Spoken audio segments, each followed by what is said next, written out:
Hello everyone. Welcome to the iMobi support channel. In this video, we'll show you how to use the teleprompter feature in FocuSee. First, launch FocuSee. You'll be directed to the recording mode interface.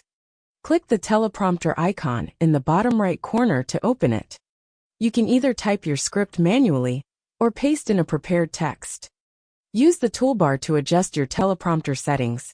You can customize the scroll speed, font size, text color, and background opacity to suit your preferences. Next, move and resize the teleprompter window to a position that's easy for you to read. This will help you deliver your presentation naturally and smoothly.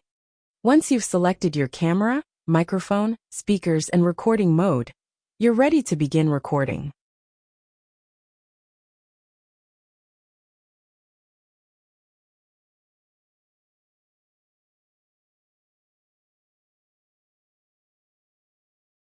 After recording, review your video. FocuSee won't capture the teleprompter window, only you will appear in the final video, looking confident, clear, and in control.